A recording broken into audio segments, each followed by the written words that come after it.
I'm Davy. I'm awesome. And welcome to Davy's Awesome Movies, where I review the styles of movies that I love, the alternative, B-rated, cold-style flicks. And we're in the Christmas season, so it's going to be Christmas cold-style flicks.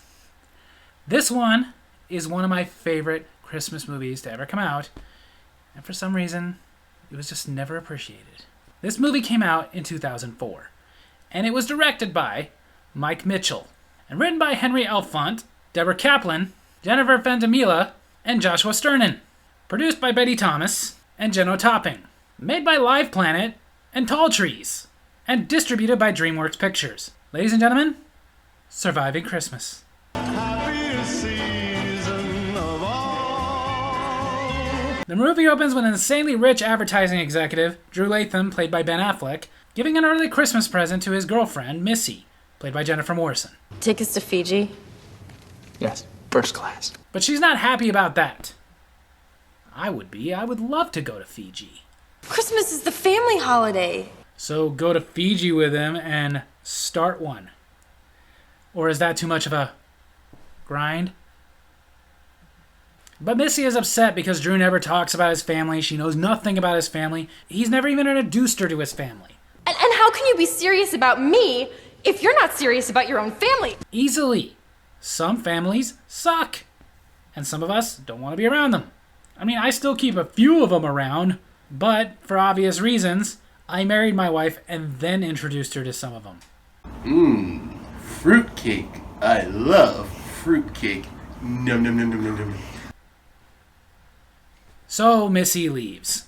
You can spend Christmas alone. He'll handle that well.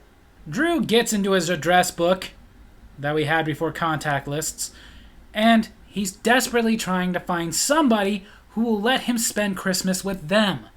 But everybody is saying no. They're spending it with their families.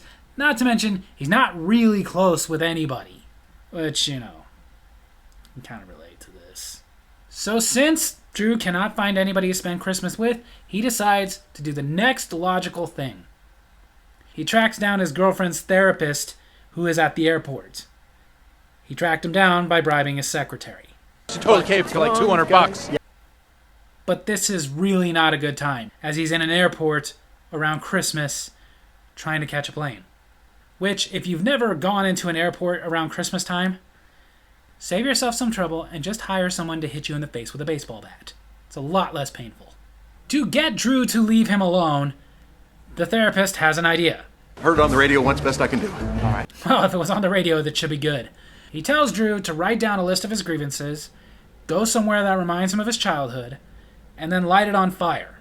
Last shred of paper is burning away. You whisper the words, I forgive you. That is frickin' stupid. I like it. Oh! Okay then. So what Drew does is he drives to his childhood home in Chicago. Even though the majority of this movie was filmed in California. They thought about going to Chicago and filming a lot of it, but they opted not to because it was too cold. And inside there is a family. And the father is yelling at his son Brian, played by Josh Zuckerman, to come downstairs to dinner. And the mother is getting annoyed. Get down here, please, so your father can stop not yelling at me! They are the Valcos. The mother, Christine, is played by Catherine O'Hara.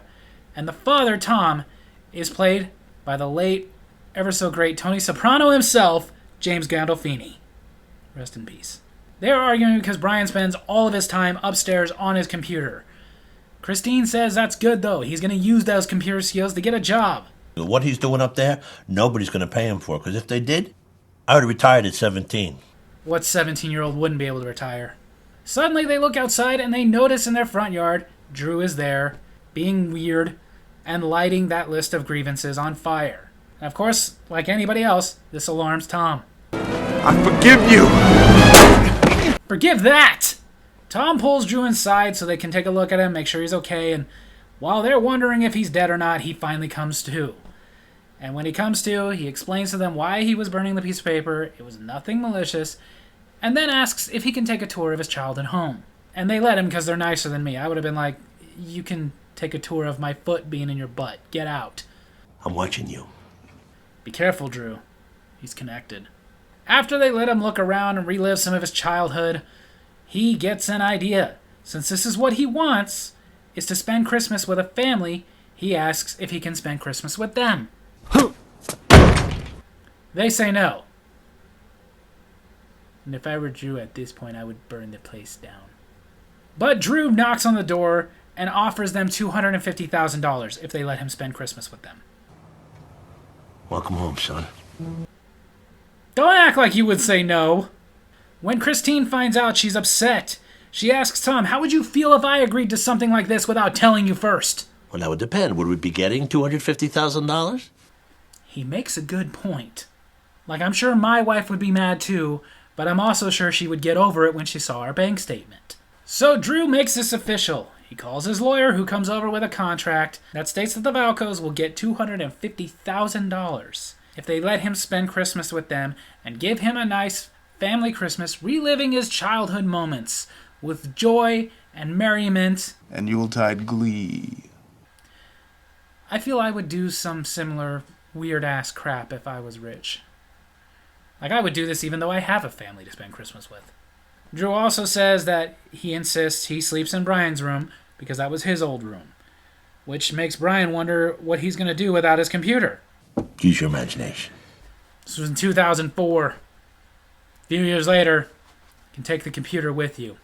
Drew says the first thing they need to do is go Christmas tree shopping in the morning, and wants to know who wants to go with him. Apparently, you all do.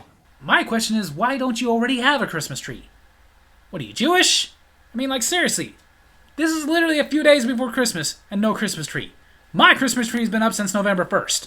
In the car, Drew wants Tom to wear a Santa hat. Tom's refusing. You familiar with the phrase breach of contract? So what now? $250,000. $250,000. Santa soprano. After they go get the tree, come home and set it up, and it's huge, Drew insists on singing "Oh Christmas Tree." I mean, would it make any difference to you if I didn't want to? Not really. Yeah, if I was giving you $250,000, it wouldn't make a difference to me either. Now sing! As in summer's brightest glow. Oh Tannenbaum, that's Christmas tree in German. Just as they're about to now officially light the Christmas tree, they get a knock at the door. To Drew's shock and annoyance, it is their daughter Alicia that they forgot to tell him about. She's home for the holidays. She's also played by Christina Applegate, who at this point would have been 33. Meaning if she's 33 and her brother Brian is like 15 years old, that means they probably weren't planning on having Brian. Drew is of course not happy about Alicia because he never had a sister growing up. Alicia's not happy because this whole situation is insane. I'm not happy because in order for James Gandolfini to be Alicia's father, he would have had to have her when he was 10. Because, I'm not going to be a good sport about this, Mom. Oh, darling, we would never expect you to be. Well, now that that is settled. The next morning, it's snowing. So Drew wakes up Brian so they can go out and play in the snow. Brian's not all that into it. In reality, even the little bit of time they did film in Chicago, it didn't snow for them. So all the snow you see in this movie is piped in. Seeing this take place, Tom decides to come out and play. We said no ice balls, man. Oh, did we? Tom doesn't play right. That night, as if Drew wasn't crazy enough, he presents everybody with scripts. She smiles at Tom. No, I mean, at least she's played by a great actress. Brian has a question about the script. What does this mean? Doo-dah enters in his bathrobe. Sweet Jimmy! Oh, he did. Drew hired an actor who does a lot of community theater in that town to play his grandpa Doodah. Everyone else is upset about this because they did not agree to this. I'll give you $25,000. How you doing, Duda? They agree now. Later, Tom pulls Drew into the garage to talk to him and tell him this just is not working out. As much as he wants the money, he confesses to him that before he came, Christine and him had decided they were going to break up after the holidays. But with him being there, this is just too much on both of them. Drew says that he will go talk to Christine, but also encourages Tom. You're coming into a lot of money. Do something for yourself. Something big. For Christine, Drew offers to do something big for her. To set up a private photo shoot with a real fashion photographer. Something where they will doll her up and make her feel good about herself. I don't know why women always want that so much. Like, I've only done, like, family pictures and stuff, but still, it's freaking annoying doing pictures. Drew invites Christine to go tobogganing with him, just to break the tension. But, of course, Christine doesn't want to go. And he basically accuses her of just being somebody who isn't fun. Let's go. Doesn't work. I told my wife the same thing, and she still will not let me get a kangaroo. As they are leaving, Tom pulls up in his flashy new classic car. This is the big thing he decided to do for himself. Which makes me feel awkward because knowing me, the big thing I would do for myself would be a meal at Ruth's Chris Steakhouse. Now we go over to Christine's photo shoot. Feels so pretty. Not exactly how I would describe that look. But Henrik, the photographer, he's into it. He takes this photo shoot seriously. Very, very seriously. A little too seriously. Now we go over to Drew and Alicia and Brian. Break the kill! Hopefully it's more fun than it looked. Never one to shy away from a good time, Drew calls in a helicopter to take them up a mountain. How frickin' rich is he? Brian backs out, because he's the only one with any sense. Alicia and Drew, on the other hand, because they're both taunting each other, calling each other chicken, they go down this very, very dangerous hill. Cheep, cheep, cheep, cheep, cheep, cheep, cheep, cheep, cheep, cheep, cheep, cheep, cheep. But hey, they had fun, and it leads to a tender moment.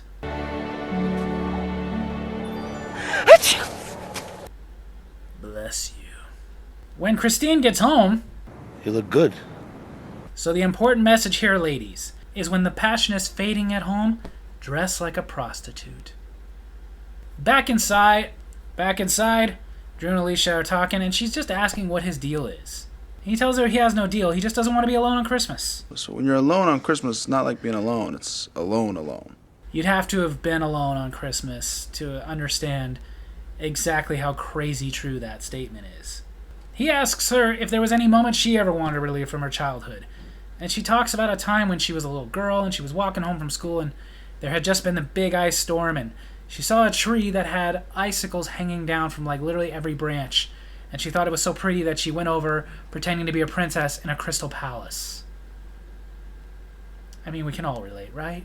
So that night, Drew takes her outside and shows her how he decided to recreate this moment for her. And she is incredibly touched. That is until she realizes that he went a little too far with it. Like, he can't just simply get icicles on a tree and show her. He had to do a big old elaborate production. And she does not like the way that he just goes too big. Women. Back at the house, Brian is on his computer as Duda walks in. Holy cow, what are you looking at? Busted! Duda tells him how they didn't do stuff like this back in his day. We had to go behind a barn with the dirty girl and pay her a quarter so she could show us her goodies. What is happening? Middle-aged hotties, now you're talking my language. Oh, good lord, you're gonna look at porn with an old man? But after Brian clicks on middle-aged hotties for him... Dude. It's your mom! Oh my god.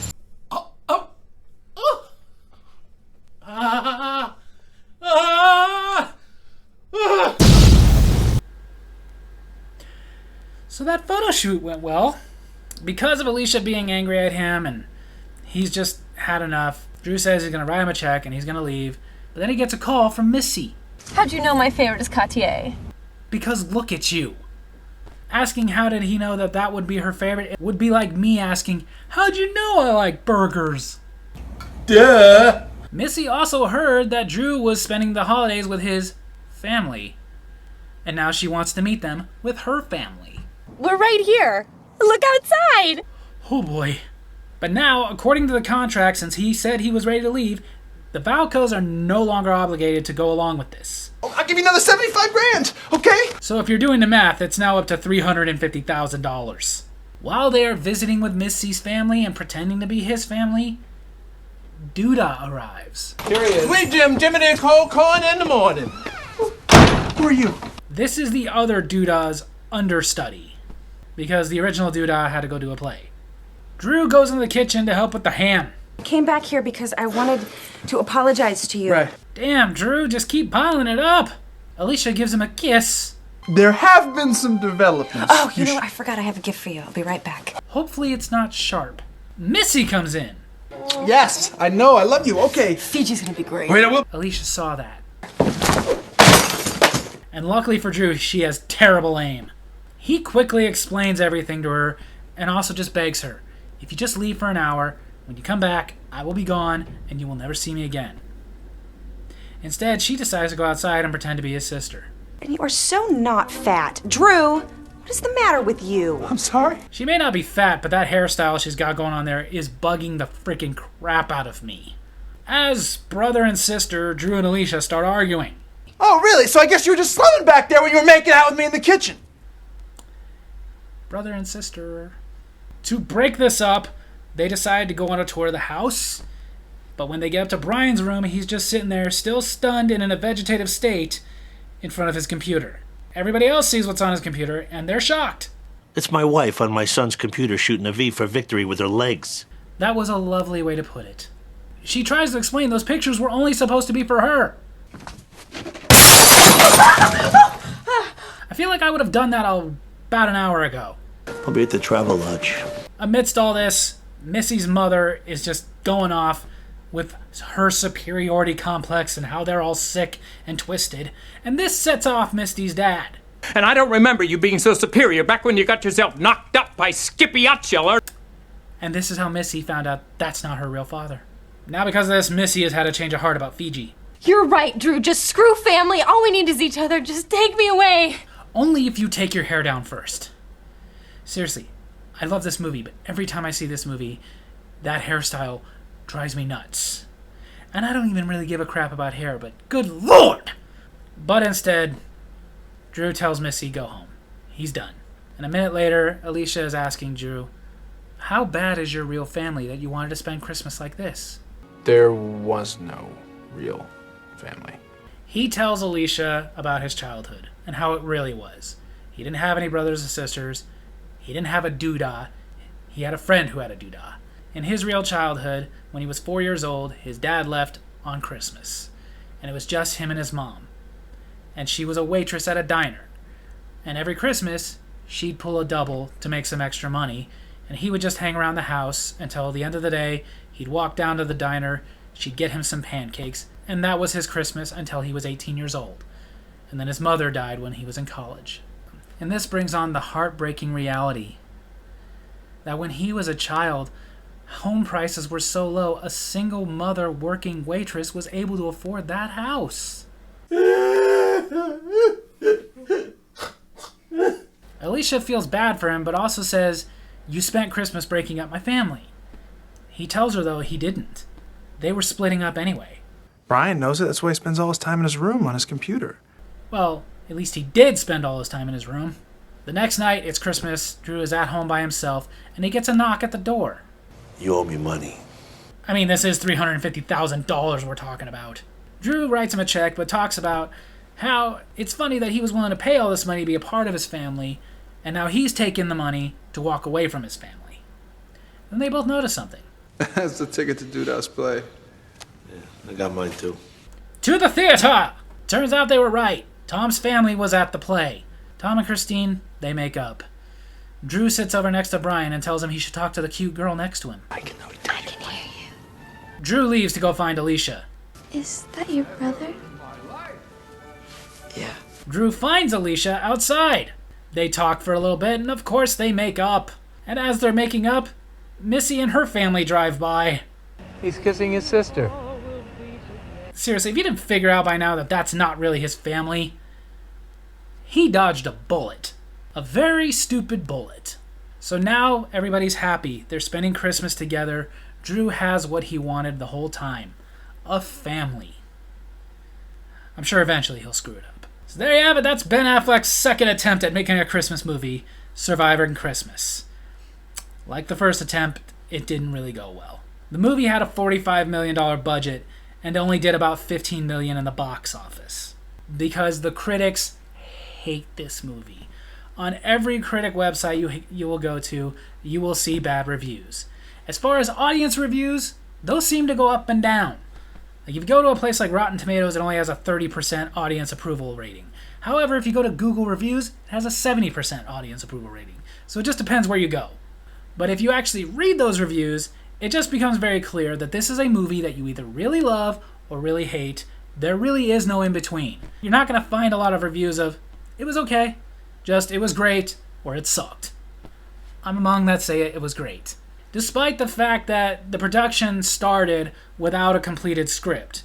And James Gandolfini said in an interview that there was a lot of improv dialogue in the movie.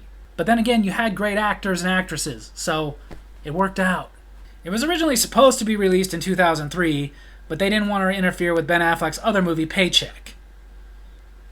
But that didn't seem to be a problem because that movie didn't do very well either. They even originally wanted Jon Favreau to direct this movie, and he was thinking about it, but instead, in 2003, he decided to make Elf. Which, as much as I don't actually care for that movie, sorry, it was a good career decision for him because that movie has gone on to be a holiday classic, whereas this movie, most people don't even know it exists.